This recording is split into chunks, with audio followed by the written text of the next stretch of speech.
History books tell us the Americas were totally cut off from the rest of the world until Columbus showed up, but a graveyard in Peru just smashed that timeline into a million pieces. Archaeologists digging in the desert found 300 skulls that break every known law of human biology.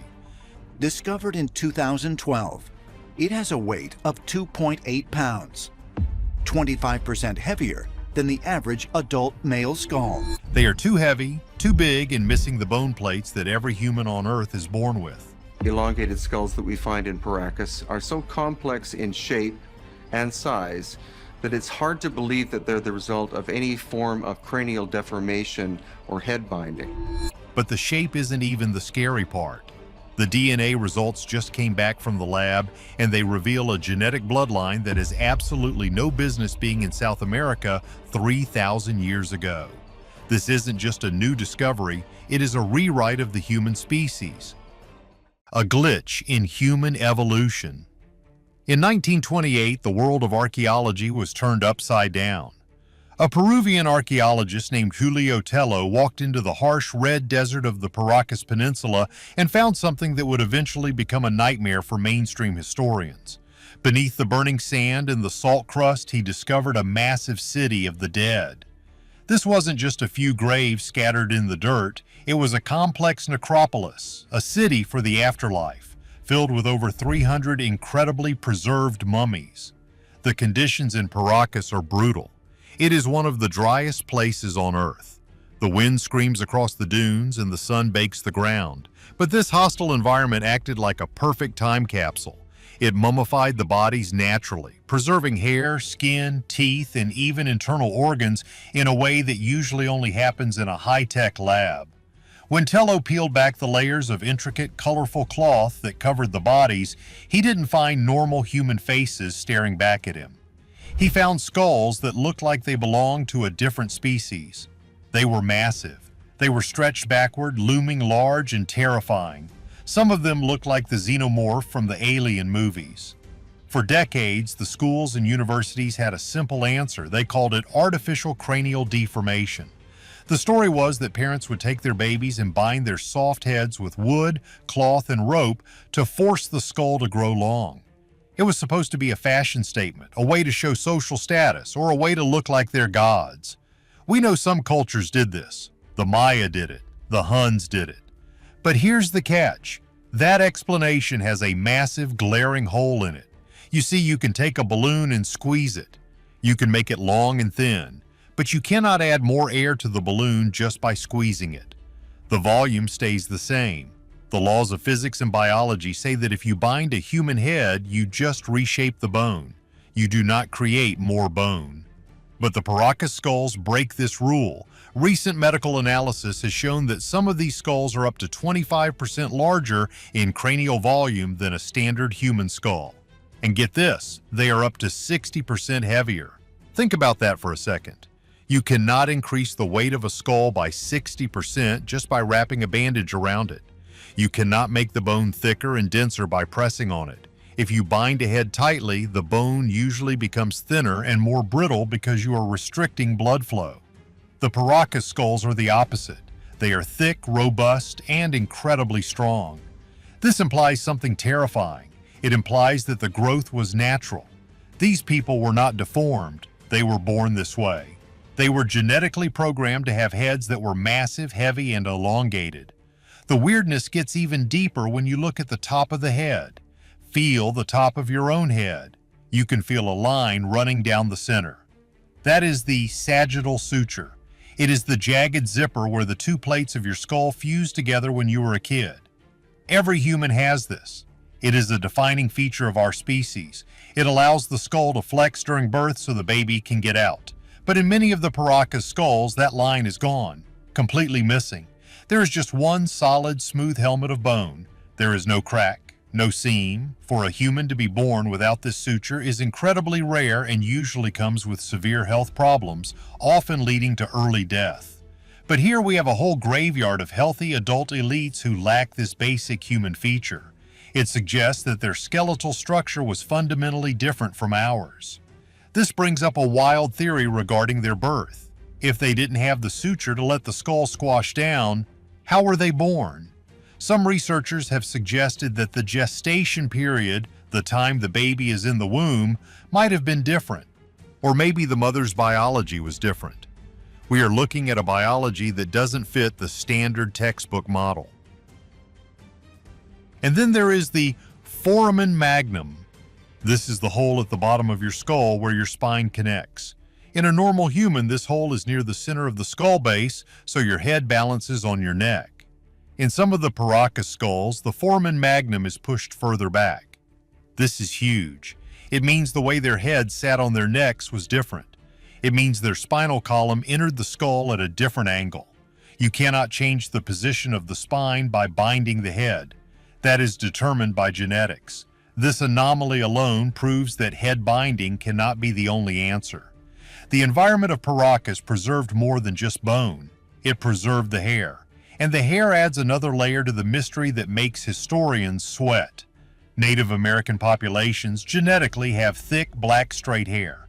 It is a trait that has been consistent for thousands of years across the continent. But when researchers looked at the Paracas mummies, they found wavy, auburn red hair. Some of it was even strawberry blonde. Finding a population of red-headed kings on the coast of Peru is like finding a polar bear in the Amazon jungle. It doesn't fit the map. Red hair is a genetic trait usually associated with Northern Europe, the British Isles, or parts of the Middle East. It is not a trait of the Andes. This visual anomaly screams that these people were not from around here. They were strangers in a strange land, and the deeper scientists looked, the more alien the features became. Not extraterrestrial, but foreign to known human biology. The eye sockets are larger and shallower than normal. The cheekbones are robust. The skeptics try to ignore the weight. They try to ignore the missing sutures. They just keep chanting, head binding, because it is the only answer they have. But the physical evidence is sitting there in the museum weighing 60% more than it should. These were not peasants who deformed their children. These were the royal family. They were the tallest, strongest, and most advanced people in the region. They were worshipped, and maybe they were worshipped because they looked like the gods who the legends say came from the stars. But to find out if they were gods or just monsters, we had to crack open the bone and look at the code inside. The results from the lab were about to start a fire that academia couldn't put out. The red-headed strangers. The shape of the bone was enough to start a fight, but the DNA was supposed to settle it. Mainstream scientists were confident. They thought the test would prove, once and for all, that these were just local indigenous people with a weird cultural habit. They expected the genetic map to look exactly like every other ancient tribe in South America. So, the research teams went to work. This wasn't a sloppy job. They knew the world was watching.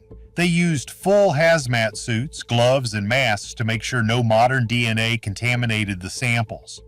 They didn't just touch the bone, they drilled deep inside the skull to get the pure, untouched powder from the core. They took samples from the roots of the red hair. They took teeth that had never been exposed to the air.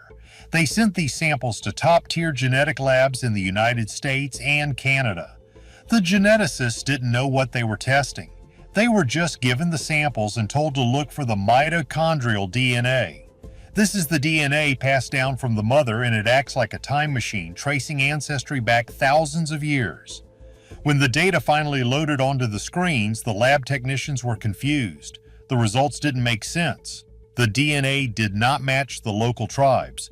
It didn't match the people who crossed the Bering Strait land bridge from Asia 15,000 years ago. Basically, the DNA looked like it had been teleported from the other side of the planet. The test results revealed haplogroups. These are like genetic family names that belong to the Caucasus region. We are talking about the area between the Black Sea and the Caspian Sea. We are talking about Eastern Europe and the Middle East. Specifically, they found haplogroup U2E. This is a European marker. Finding haplogroup U2E in a 3,000-year-old Peruvian mummy is technically impossible according to the history books.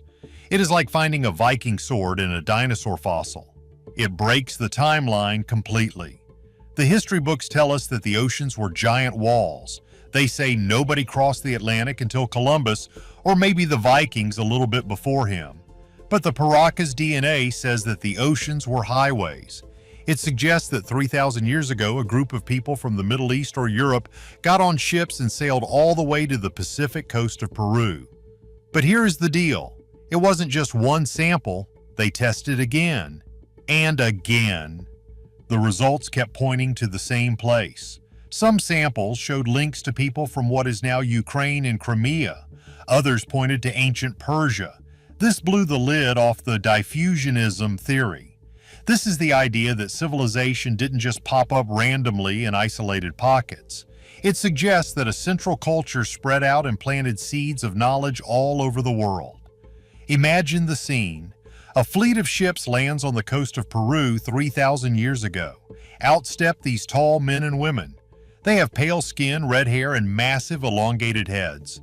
They have technology the locals have never seen. They know how to weave complex cloth. They know how to build irrigation channels. They know about the stars. To the local tribes, these people would look like gods. They would be instantly made the rulers. This explains why they were buried with such insane wealth. It explains why they kept to themselves, and it explains the incest. The genetic data suggests that the Paracas elite were very inbred. They married their brothers and sisters. Why? To keep the bloodline pure. They were trying to preserve their specific genetic traits, the red hair, the large brains, the massive height. They knew they were different and they didn't want to dilute their royal blood with the local population. The crazy part is that this connects to the blood type too. Most Native American populations are blood type O. It is almost 100% consistent. But the Paracas mummies, many of them were found to have blood type A and B. And some researchers claim to have found rhesus negative blood. Rh negative is the most mysterious blood type on Earth. It is rare. You can't clone it easily. And there are wild theories that R negative blood is connected to the Watcher bloodlines or ancient royal families from the Old World. Finding this rare European/Middle Eastern blood type in the ancient Americas is the smoking gun. The skeptics tried to say, oh, it's just contamination. The scientists must have sneezed on the bone. But the labs ruled that out. The sequence was too complete. This was ancient DNA, not modern contamination. This creates a massive problem for the isolationist theory of history. It forces us to ask how they got there. 3,000 years ago, the technology to cross the Atlantic supposedly didn't exist. But what if it did? What if we have underestimated the ancients? We know the Phoenicians were master sailors. We know the Egyptians had massive barges. Is it possible that a fleet got lost? Or was it a deliberate mission? The presence of Middle Eastern DNA in Peru also explains some of the linguistic oddities in the region. There are words in the local indigenous languages that sound suspiciously like ancient Sumerian. There are carving styles that look like they belong in Babylon. We are looking at a migration that history forgot. A group of refugees fleeing something in the old world and setting up a new kingdom in the new world. But where did they come from originally? The DNA points to the Black Sea, but the legends point to somewhere else. Somewhere that doesn't exist on the maps anymore. The answer might lie in the middle of the ocean. Survivors of the cataclysm. Who were these people really? DNA tells us where their ancestors walked, but it doesn't tell us who they were. To understand the Paracas, we have to get into the wild territory. We have to talk about the legends that every single culture on Earth shares, but science ignores. We have to talk about the Great Flood.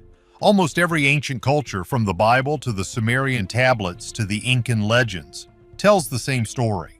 Thousands of years ago, there was a massive global civilization. It was advanced, it was powerful, and it was destroyed by water. The alternative theory here is that the Paracas people were not just random sailors from Ukraine, they were refugees. They were the survivors of a lost continent, possibly Atlantis or the Pacific continent known as Mu. When their homeland was destroyed by a cataclysm, maybe a comet impact that melted the ice caps, the elite survivors got on their ships and scattered to the highest places on Earth. They went to the mountains of Peru. They went to the plateau of Giza in Egypt. They went to the highlands of Mexico. This explains why we see the same features in all these places. In Egypt, look at the statues of Akhenaten and his family. They have the same elongated skulls. They have the same strange bodies. In Malta, archaeologists found thousands of elongated skulls in the underground temples of the Hypogeum. Is it a coincidence that the Sun Kings of Egypt and the Sun Kings of Peru looked exactly the same? Is it a coincidence that both cultures built pyramids and mummified their dead? The skeptics say humans just happened to do the same things, but the DNA says otherwise. The DNA says these groups were connected. This connects to the legend of the Viracocha in South America. The Incas said that long before they arrived, a race of white gods walked the land. They were tall, bearded, and had white skin. They built the massive stone megaliths that we still can't figure out how to move. They taught the people how to farm and live, and then they walked into the ocean and vanished. The Paracas mummies fit this description perfectly. They are the physical evidence of the Viracocha. But there is a darker theory, the Watcher theory. Ancient texts like the Book of Enoch talk about the Watchers, angels or advanced beings who came down and mated with human women. Their children were called the Nephilim. They were giants, they were intelligent, and they were considered abominations. The Bible says there were giants in the earth in those days. The Paracas skulls are huge. The skeletons found in the region are often much taller than the average local person of that time. Some researchers believe that the elongated head wasn't just a fashion choice, but a biological trait of this hybrid race. The Nephilim. Maybe the sagittal suture is missing because they aren't fully human in the way we define it. Maybe the 60% extra weight is because their bone density was designed for a much stronger body. If you look at the Paracas culture, they were obsessed with the head. They depicted their gods with massive heads. They performed surgery on the head. It was the center of their power. The theory goes that as these demigods bred with the local human population, the genetic traits started to fade. The heads got smaller. The height decreased. The red hair turned black. So to keep the look of the gods, the normal humans started binding their babies' heads. This is a crucial distinction. The royal Paracas were born with long heads. The common people bound their heads to look like the royals. This created a confusion that archaeologists are still stuck in today. They find a bound skull and say, "See, it's all fake." But they ignore the massive natural skulls that inspired the trend in the first place. And get this, the timeline fits. The Paracas culture disappears right around the time that other giant legends end in the Americas. You have the Paiute legends in Nevada about the Siteka, a race of red-haired giants who lived in Lovelock Cave. The natives fought a war against them and wiped them out. When they found the skulls in Lovelock Cave, they were massive, but those skulls disappeared from the local museums. Paracas might have been the last stronghold of this ancient, distinct race. They were holed up on a desert peninsula surrounded by enemies, protecting their bloodline and their secret knowledge. They were the last of the High Lords from a world that had been washed away. The idea of a lost root race explains the tech gap. It explains why the oldest structures in Peru are the most advanced. The stonework at sites like Machu Picchu and Sacsayhuaman is mind-bending. The stones fit together so perfectly you can't fit a piece of paper between them. We can't do that today with laser cutters. Mainstream history says the Incas built those walls with stone hammers, but the Incas themselves said, "No, we didn't. The giants built them." Why don't we listen to them? The Paracas people, with their larger brains and advanced genetics, could have been the architects or at least the custodians of this ancient technology. They were the keepers of the flame, but despite their genetic advantages, they were vulnerable. They were few in number. And as the climate changed and resources got scarce, the normal humans around them started to get restless. The gods were losing their power, and the things they could do with their hands were just as impossible as their heads. Healing the unhealable. We can't talk about the Paracas people without talking about what they could do. If they were just a primitive desert tribe, they should have been struggling just to find water and stay alive. Instead, they were creating art and medicine that we would struggle to replicate today. Let's talk about the textiles. The Paracas mantles are considered the finest textiles ever created in the history of humanity. That is not an exaggeration. Modern textile experts have analyzed these fabrics. They are 3,000 years old, but the colors are as bright as the day they were dyed. They used 190 different shades of color. 190! Most ancient cultures used 5 or 6 naturally available dyes. The Paracas chemists knew how to mix complex formulas to create specific shades of turquoise, indigo, and crimson that resist fading for millennia. But the crazy part is the thread count. Some of these fabrics have a thread count of 500 to 600 threads per inch. For context, your high-quality luxury bedsheets today might have 300. To weave something that fine, you need magnification. You need lenses. Did the Paracas people have magnifying glasses? There is no record of it, but the cloth proves they had something. You cannot weave thread that thin with the naked eye without making mistakes. Yet the patterns are flawless. The weaving is so complex that it looks like computer code.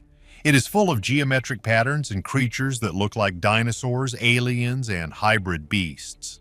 Some theorists believe the textiles are a recorded history, a library written in thread because they didn't use paper. They were wearing their history. But the most shocking display of their intelligence was not their clothes, it was their surgery. The Paracas people were the masters of trepanation. This is the act of cutting a hole in the human skull. In most of the ancient world, if you had a hole drilled in your head, you died. Infection, shock, or brain damage would kill you instantly. But in Paracas, we find hundreds of skulls with these holes. And here is the catch: the bone is healed. This means the patient survived. They lived for years after the surgery. The survival rate in Paracas was upwards of 60% to 70%.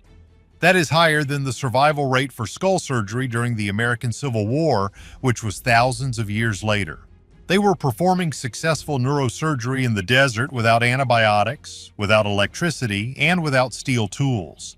They used obsidian, volcanic glass, which is sharper than any modern surgical scalpel. Obsidian cuts at the molecular level. It leaves a cleaner cut than a laser. They likely used coca leaves and wild tobacco as anesthesia. They understood antiseptics, probably using local plants with antibiotic properties. But why were they cutting into so many heads? Conventional science says it was to treat war wounds. If someone got hit with a club, they had to remove the bone fragments. That makes sense for some of them, but many of the trepanations are on the top of the head where you don't usually get hit by a club, and many of them are on the elongated skulls, the elite. Here is the wild theory. They weren't just fixing injuries, they were trying to unlock the brain. The pineal gland, often called the third eye, is located deep in the brain. Some esoteric theories suggest that the elongated skull shape puts pressure on the pineal gland, activating higher states of consciousness or psychic ability. Was the surgery an attempt to relieve pressure, or was it a ritual to stimulate the brain? Some of the holes were covered with plates made of gold or crushed silver. They were inserting metal into the head to replace the bone.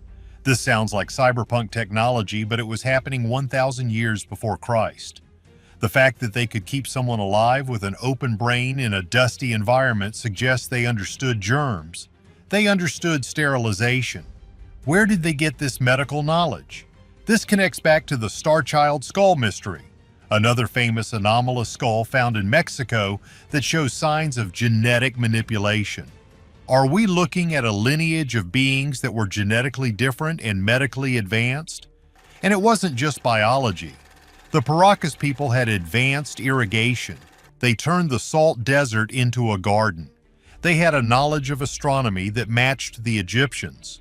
This level of high science supports the idea that they didn't invent this stuff from scratch. They brought it with them. If you are a refugee from a destroyed advanced civilization, like Atlantis, you bring your doctors, your engineers, and your scientists with you. You restart your civilization in a new place using the knowledge you saved. The Paracas culture appears in the archaeological record almost fully formed. There isn't a long, slow period of them being primitive. They show up, they have long heads, they have amazing cloth, and they do brain surgery. This is the pattern of colonization, not evolution. But despite their big brains and their metal plates, they couldn't last forever. The world around them was changing. The local tribes, the Nazca, were growing stronger. The climate was getting worse. A war was coming. A war between the gods and the men. And looking at the skeletons, it was a brutal end. They were hunted down to the last man. The paradigm shift. So here is the deal. You might be wondering, if this is all true, why isn't it on the news? Why aren't history teachers rewriting the textbooks? Why isn't this on the cover of National Geographic? The answer is simple. Fear. And the protection of the status quo. Academia is a tower built on specific blocks. One of those blocks is the timeline of human migration. If you pull out the block that says nobody crossed the ocean before Columbus, the whole tower gets shaky. If you pull out the block that says there are no unknown human species, the tower falls down. Professors build their entire careers on these theories. Grants, funding, tenure, it all relies on keeping the story straight. If they admit the Paracas DNA is real, they have to admit they were wrong for 50 years. They have to admit that the myths about giants and white gods might be history. It is safer to ignore the evidence. It is safer to lock the skulls in a back room of a museum and label them deformed children than to put them on display and answer the hard questions. There are stories, persistent rumors, that major institutions like the Smithsonian have collected giant skeletons from mounds across North America and lost them. They sweep the anomalies under the rug to keep the narrative clean. There are news clippings from the 1800s and early 1900s describing skeletons found in the U.S. that were 8 feet tall with double rows of teeth. Where are they now? They vanished. Paracas is the one place where the evidence slipped through the cracks because it was in a remote desert in Peru, away from the control of the main gatekeepers. It was found by a local Peruvian archaeologist, not a Western institution. But even now, there is pushback. When the DNA results came out, the mainstream media ignored them. They called it pseudoscience. They attacked the researchers instead of looking at the data. We have looked at the bone weight, the missing sutures, and the impossible DNA, and none of it matches the official story. Do you think the Paracas people were the survivors of a lost civilization like Atlantis, or is science hiding something even bigger? Let me know your theory in the comments below. If you want to keep digging into the truth, hit that like button and subscribe.